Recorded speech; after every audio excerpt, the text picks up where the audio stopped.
Fala galera, tudo beleza? Eu sou o professor Gustavo, estou aqui para apresentar mais uma série do nosso cast, mais uma série do FAAPcast. E dessa vez nós estamos aqui para falar sobre uma figura muito interessante da história do Brasil. Nós vamos falar sobre Rui Barbosa e o papel deste homem na construção da República Brasileira. Um homem que nasceu na monarquia e morreu na República. E é esse período que a gente vai estudar. E para isso, eu convidei hoje o meu amigo, o professor Vitor. E aí, galera, como é que vocês estão? Tudo bem? De boa? É isso aí, gente. Lá vamos nós, então, para discutir aquele político, diplomata, jornalista, jurista brasileiro, o Rui Barbosa. E olha só, a troco do que nós resolvemos falar? Que inventou isso? Não é? O Rui Barbosa morreu no ano de 1923. Então, nesse ano, 2023, nós estamos aí relembrando, os 100 anos do falecimento do Rui Barbosa. Então, os vestibulares gostam dessas datas redondas, nós historiadores também gostamos de debater essas efemérides, essas datas. Então, comecemos por aí, não é, Vitor? Porque o Rui Barbosa, ele já viveu num período bastante interessante e ele viveu um momento de transição. Porque ele nasceu em 1849, então ele nasceu no Segundo Reinado. Ele nasceu nesse momento de construção do Estado-nação brasileiro. Tanto do ponto de vista político, jurídico, burocrático, mas também do ponto de vista do imaginário, como essa nação brasileira se autorrepresentaria. Viveu a transição para a República, foi político dos dois lados, tanto na República, tanto no Império quanto na República, e morreu na década de 20, já em meio àquele discurso modernizador e tudo mais. Isso é bastante, só esse período já dá uma bela do debate. Já valia, né? E é legal o teu comentário inicial falando desse homem multifacetado, porque na universidade é bem isso, né?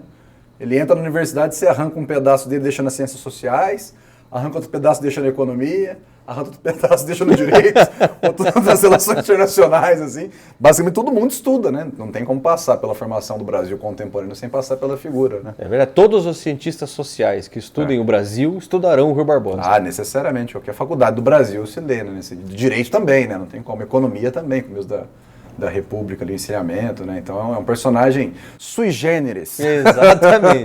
Ele formou-se em Direito, como era comum para as carreiras, eram muito diferentes do que eram hoje. Tem um número inacreditavelmente menor de carreiras. E quem ia para esse caminho político, diplomático, jornalismo, todo mundo passava pela formação em Direito. Atuou como na imprensa carioca. E interessante que no Império, que ele já foi deputado, ele tem essa figura ligada ao abolicionismo, ligada ao federalismo, embora ele não fosse um republicano histórico, Ele é considerado um republicano de última hora. Exatamente, essa transição, né? E aí a gente imagina, a gente pensando para os nossos alunos aí da educação básica, no pré-vestibular, é esse movimento que, digamos, ganha força no pós-guerra do Paraguai, né? Toda aquela tensão dentro dos gabinetes políticos e tal, onde vai surgir a emergência de um partido republicano, que vai ser o futuro PRP e tal, né? Então ali com o manifesto republicano isso começa a ganhar muita borbulhar, digamos assim, no discurso público mesmo, né? Nos jornais, essa ideia dessa atuação na imprensa é fundamental. Porque alguém que escreve numa produção muito vigorosa. Isso para o historiador é maravilhoso, né? Você vai na hemeroteca, tem um monte de coisa escrita.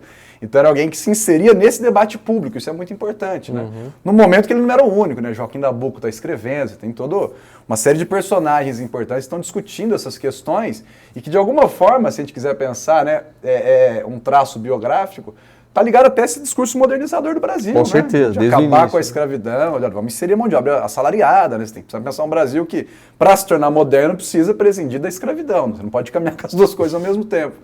Então, se a gente pensar nisso que você tinha dito, alguém que está pensando a formação do Brasil ou participando do processo, é alguém que identifica que esse país tem que se construir como nação, excluindo a escravidão do seu cenário socioeconômico, digamos assim, e repensando, aí já no final, esse modelo político, né?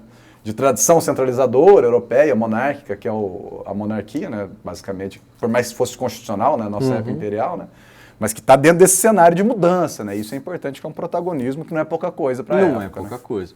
E mesmo ele sendo um desses republicanos de última hora, ou seja, alguém que aderiu ao movimento ali de 15 de novembro, em meio ao próprio, nos últimos dias, metaforicamente falando, ele é um cara que teve uma participação importante, né? Ele foi ministro do Deodoro da Fonseca, teve envolvido ali, inclusive, num dos grandes problemas econômicos do início da República. Ele é o ministro da Fazenda da época do encilhamento, né, do governo Deodoro. E depois ele está inserido na Constituição de 1891, quer dizer, que foi a segunda Constituição da nossa história. Viriam muitas outras depois. Mal ele sabia. Mal sabia que viriam muitas outras depois. Mas nós tinha a Constituição do Império, que foi sendo reformada, mas era a mesma desde 1824. E agora, 1891, nessa república nascendo, nós temos uma nova Constituinte. Né? Mas uma Constituinte que não resolveu longe de resolver todos os nossos problemas. Exatamente. Uma das perspectivas legais para a gente analisar a história é a partir daquela ideia de ruptura e permanência, né? Então, se a República marcou de fato uma ruptura institucional, política, etc., algumas permanências, né, que se a gente quiser retomar desde a colônia, em certo sentido, algumas coisas continuaram. Né? Então, existia, por exemplo, uma reforma eleitoral que era do Império, que aboliu o voto censitário. Né? Então, para ser eleitor concretamente falando, né, tinha que ter uma renda de R$200 mil comprovada. Senador, né, isso aí, conforme mais alto o cargo, digamos, maior era a renda comprovada, né, a ponto, se não me engano, os números para ser senador tinha que equivaler a uma produção de quase 2 toneladas de café, né? Não era pouca coisa assim no cenário. Para manter um jogo político dentro de determinados setores sociais do Brasil. Vai vir uma reforma no final do Império que acaba com isso. Olha, então estamos caminhando para uma democracia. Ampliou-se a democracia, só que não, né? Aí botaram um critério lá, olha, você não é mais a renda, mas precisa assinar. Então já veio da época imperial uma perspectiva... Precisa ser alfabetizado. Alfabetizado, porque para assinar precisa conhecer, escrever o nome ali. E a República herda isso, no seu artigo 70, lá em 1871, né, aliás, 1891, você tem um artigo que vai dizer isso, olha, são eleitores os maiores de 21 anos. Interessante porque não faz menção direta às mulheres o texto, né? Como era tradicionalmente excluída, um setor excluído da participação política, continua. Parte-se do ponto que as mulheres continuam excluídas. O pressuposto era esse. Então, maiores de 21 anos... E aí veio o primeiro parágrafo, né? A exceção de mendigos, analfabetos, setores da baixa oficialidade militar e da baixa hierarquia eclesiástica. Né? O argumento para esses dois setores era de que, como eles obedecem a uma hierarquia, não conseguiriam gozar de liberdade de voto e tal. Esse era o argumento da época. E uma discussão curiosa essa, né? Porque quando as maiores eleições do Império... Né, quando a voto era censitário, nós tivemos o quê? 12, 15% de votantes. Ou seja, da total da população do Brasil, né, algo entre 10% e 15% da população tinha direito. No mundo ocidental era um baita de um número, considerando os Estados Unidos, da época, assim, a gente estava na vanguarda. Número bom. Exato. Só que aí acabou o voto censitário e entrou o voto excluindo analfabetos. Os analfabetos. Qual a porcentagem da população que votava na República? A maior eleição da República, 6% do Brasil votou. Ou seja, caiu pela metade. Pois é, né? Isso é muito louco, né? E é aquelas interpretações, né? Uma res pública, uma coisa pública que se estrutura sem povo, né? Sem povo. Né? Prescindido de um maior setor. 80% do Brasil era analfabeto naquela época. E para ser considerado analfabeto? E isso é muito interessante, né? Era saber escrever o nome. Não necessariamente ler, né? Não necessariamente conhecer matemática básica e tal, etc. Por isso que era, inclusive na história da educação, assim, começam a desenvolver nesse período escola de alfabetização em comunidade agrícola, assim, para saber escrever o nome mesmo. Quer dizer, mesmo com um conceito tão, né? Quer dizer, basta saber escrever o nome. Excluir 80% da população. É isso. Se eu estou excluindo as mulheres, mais 50 rodaram. Então, quer dizer, na melhor das hipóteses, a gente ia ter 10% para menos, né? Que é o que acontecia na prática. 6% da população votou. Uma república sem povo. E é uma contradição que não é só do Brasil. Se a gente olhar para os Estados Unidos, né, para outros países do mundo ocidental, não foi muito diferente disso, não. Né?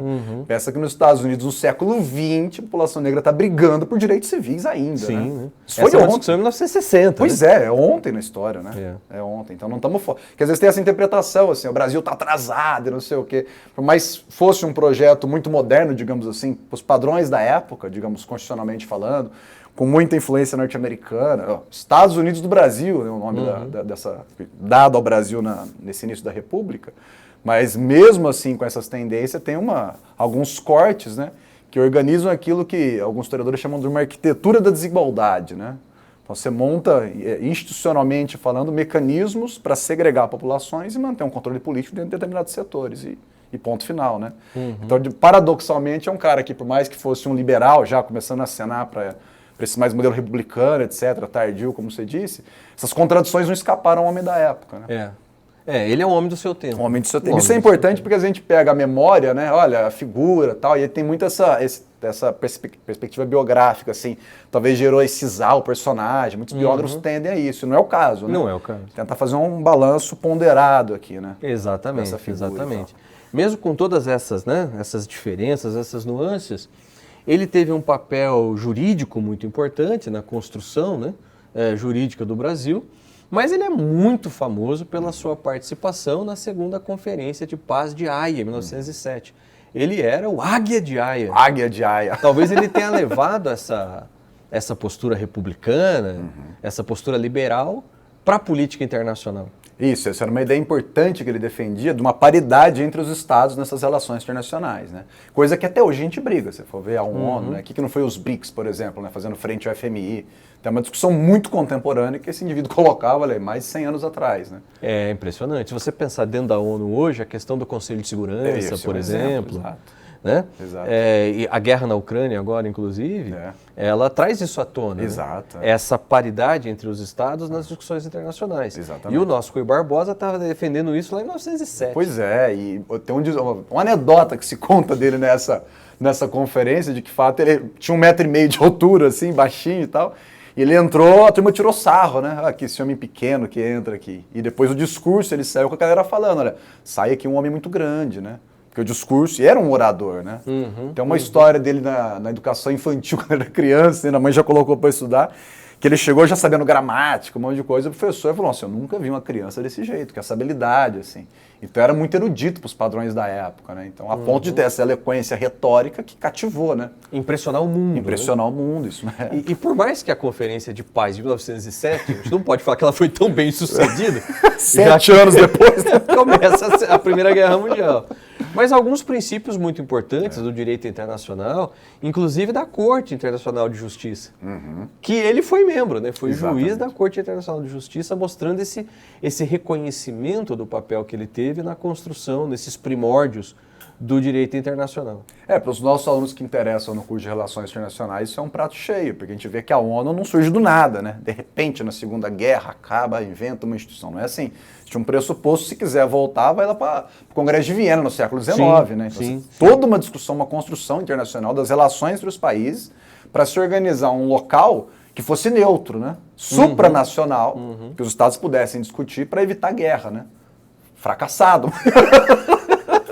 Mas é uma ideia que vai amadurecer, digamos assim. E para o Ocidente, né, Gu?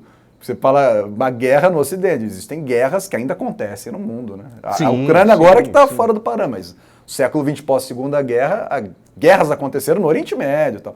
Mas entre Estados Unidos e Europa entre si, não, né? De fato, nesse sentido, a ONU foi muito bem sucedida, né?